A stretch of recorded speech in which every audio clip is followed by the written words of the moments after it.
Vous le savez, hein, nous abordons chaque jour avec un invité précis, une thématique particulière. Et ce matin, on s'intéresse aux formations professionnelles au Cameroun avec donc notre invité en plateau. Avec lui, on va tenter d'en savoir un peu plus sur les besoins du monde de l'emploi. Bonjour et bienvenue sur notre plateau, Monsieur Amadou.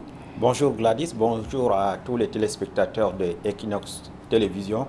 D'entrée de jeu avec vous, on veut savoir c'est quoi d'abord une formation professionnelle et quels sont les défis qui sont liés à cette formation professionnelle-là actuellement au Cameroun.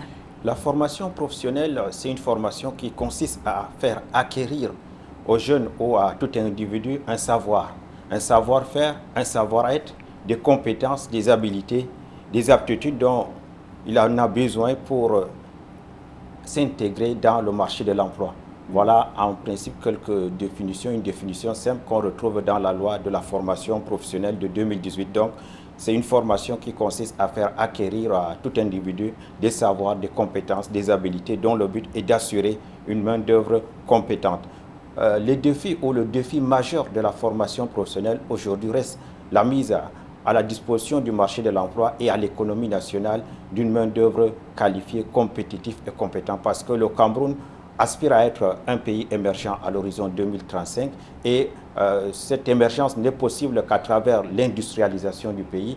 Et pour avoir l'industrialisation du pays, il ne faudrait pas seulement créer les entreprises, mais il faudrait que le capital humain suive. Et la formation professionnelle a pour but de mettre à la disposition du marché de l'emploi un capital humain compétitif capable de relever ce défi d'industrialisation et de pays émergents à l'horizon 2035.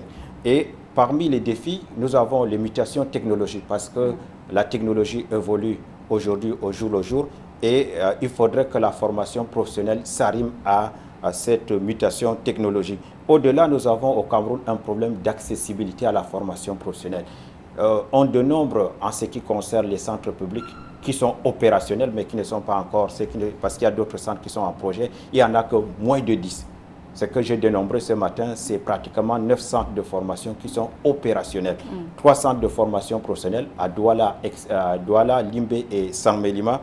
Dans 3 villes seulement. 3 centres de formation professionnelle d'excellence à Douala, Limbé et Saint-Mélima. Vous voyez que c'est extrêmement petit par rapport aux besoins du marché de l'emploi. Nous avons un centre de formation au métier qui est opérationnel à Konsamba et 5 centres de formation professionnelle rapide. Et nous avons une pléthore de SAR SM, mais qui sont en déphasage avec le besoin du marché de l'emploi. Et parmi les défis aussi, nous avons une faible implication du secteur privé dans la formation professionnelle, dont le partenariat public-privé est encore très limité à ce niveau. Et un autre problème qui est un problème majeur aussi, qu'il faut changer dans le mindset de Camerounais, c'est-à-dire la mentalité. On considère que la formation professionnelle, c'est une formation qui est réservée, c'est une formation de seconde chance pour ceux qui ont raté les études. Donc voilà un peu brosser les défis de la formation professionnelle au Cameroun. Et l'on note une ruée vers des formations généralistes au Cameroun, ce qui ne répond pas forcément aux besoins de l'emploi. Comment est-ce qu'on peut expliquer ça ? On peut expliquer cela d'abord à travers un fait historique. Après la décolonisation, le pays a accédé à l'indépendance et le pays en avait besoin de cadres et on a formé beaucoup plus de gestionnaires de richesse que de producteurs de richesse. Voilà un peu un premier problème qui est un problème beaucoup plus historique et on avait formé des administrateurs. Ceux qui allaient à l'ENAM, ceux qui allaient travailler dans les administrations et on a délaissé un peu le secteur productif. Et avec l'arrivée de la crise économique, on a constaté que non, il y a un autre pan qu'il faut donc relever, celui de la formation professionnelle. Au-delà, nous avons aussi un problème d'orientation. Un problème d'orientation qui se pose à la base dans nos systèmes éducatifs. L'orientation n'est pas prise en considération. Et nous avons aussi ce problème du snobisme parce que j'ai eu mon bac, mon ami est en train de faire droit. Moi, je veux aussi aller faire droit aux sciences économiques comme les autres et on se retrouve dans des facultés avec des pléthores. Un autre facteur aussi, et non le moindre, c'est-à-dire le culte du diplôme. On veut avoir des gens qui ont le PhD, le master et autres. Or, le marché de l'emploi n'en a pas besoin. Et donc, il y a aussi cette orientation on peut dire, prescriptive des parents. Je suis un père, je veux dire que mon fils doit faire la médecine, même s'il n'en a pas de compétences. Et on se retrouve avec des jeunes qui sont en chômage. Voilà un peu comment on peut expliquer le phénomène de l'arrivée vers les enseignements de type généraliste et au détriment de la formation professionnelle et technique. Et ils sont nombreux, ces parents qui nous suivent ce matin, et alors que les élèves, justement, ont entamé la phase des examens officiels, dites-nous, Monsieur Amadou Bobo, quels sont les profils de nos jours qui sont les plus recherchés sur le marché de l'emploi, mais qui n'ont pas forcément une main-d'œuvre assez quantitative? Donc, ici, on peut donc scinder votre question à deux volets.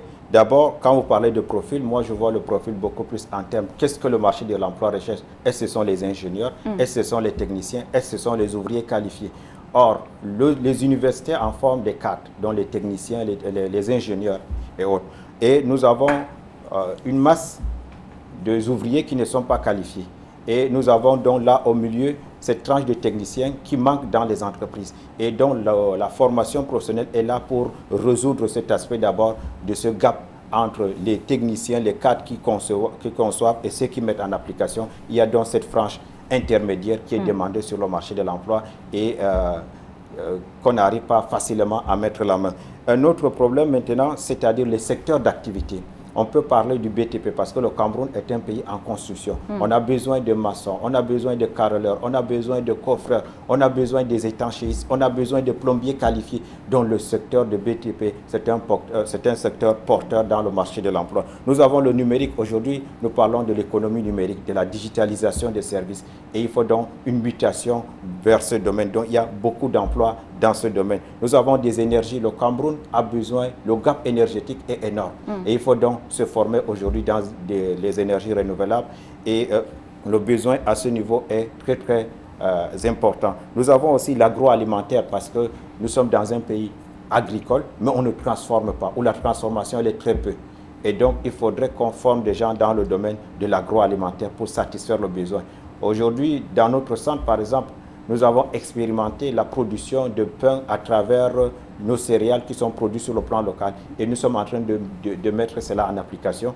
Et pour répondre aux besoins, parce qu'avec la crise russo-ukrainienne, nous avons constaté que les pénuries de blé sur le marché, et il faut donc maintenant trouver des palliatifs. Et si nous regardons aujourd'hui encore le secteur cosmétique, vous allez regarder que toutes les grandes marques qui viennent ici au pays, ce sont des marques qui viennent de l'extérieur. Or, la production nationale est infime. Et nous sommes en train de former aujourd'hui des jeunes dans les métiers de la beauté et beaucoup plus en ce qui concerne la cosmétologie pour que sur le marché de l'emploi, demain, ou sur le marché qu'on retrouve des produits made in Cameroun dans le domaine de la cosmétologie. Et nous avons aussi l'industrie touristique parce que le Cameroun regorge d'énormes sites touristiques. Et il faudrait qu'à ce niveau, qu'il y ait vraiment une formation de qualité pour satisfaire ces besoins. De 2017 à l'ouverture du centre de formation professionnelle d'excellence de Douala jusqu'en 2021-2022, nous avons fonctionné sur 500 000 francs de frais de formation. Certes, qui était un coût élevé pour le commun de Camerounais, mais à partir de 2022-2023, le ministère de l'Emploi et de la formation professionnelle a pris des mesures pour réduire un peu le coût de la formation, passant de 500 000 à 150 000. Et le Premier ministre, chef du gouvernement, a été contacté et même la très haute hiérarchie a été contactée par rapport à ce problème de financement de la formation professionnelle. Et les très hautes instructions ont été données par la présidence de la République pour la réduction de coûts de formation passant de 500 000 à 50 000. Donc l'année prochaine, pour ceux qui vont accéder pour la formation initiale, parce qu'il faut savoir que dans la formation professionnelle, elle est stratifiée. Il y a la formation initiale, il y a la formation continue, il y a la formation par apprentissage, il y a la formation par alternance, il y a les formations à distance. Donc, pour la formation initiale, l'accès s'est fait uniquement sur concours et le ministre de l'Emploi et de la formation professionnelle, à travers cette très haute instruction du chef de l'État, a donc réduit le coût de formation à 50 000 et l'État va donc prendre en charge le gap dans la formation, dans le coût de la formation. En réalité, qu'est-ce que coûte un apprenant dans la formation professionnelle? Un apprenant qui vient en formation professionnelle nous coûte en moyenne 1 700 000. C'est ce que j'ai eu à calculer comme État, donc nous dépensons beaucoup sur la formation des jeunes et maintenant donc l'État va combler ces gaps à travers donc des subventions qui viendront nous appuyer dans la formation de ces jeunes. Sinon, on risquerait de faire encore une formation non qualifiante qui risquerait d'être une formation purement théorique. Et on va sortir par cette question. On parlait tout à l'heure des examens officiels. S'il y avait un conseil à donner à ces futurs bacheliers, ce serait lequel par exemple?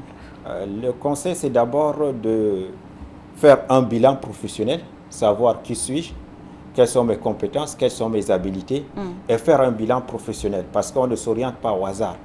Et généralement, tout le problème de l'emploi, du chômage des jeunes qu'on a au Cameroun relève à la base d'un problème d'orientation. Les jeunes sont mal orientés. Et deuxièmement, il faut aussi s'informer sur la viabilité macroéconomique du pays. Quels sont les secteurs porteurs? Comment s'engager dans un secteur? Quels sont les secteurs en déclin? Quels sont les emplois qui sont en train d'être créés? Quels sont les emplois qui seront fermés dans les années à venir? On ne se pose pas de questions à ce niveau, mais il faut donc à ce niveau se poser des questions, savoir quels sont les secteurs porteurs, quels sont les débouchés et s'informer aussi sur les filières de formation. Et voir aussi en fonction de ces moyens, si on a des moyens ou la famille a des moyens, on peut mener des études longues.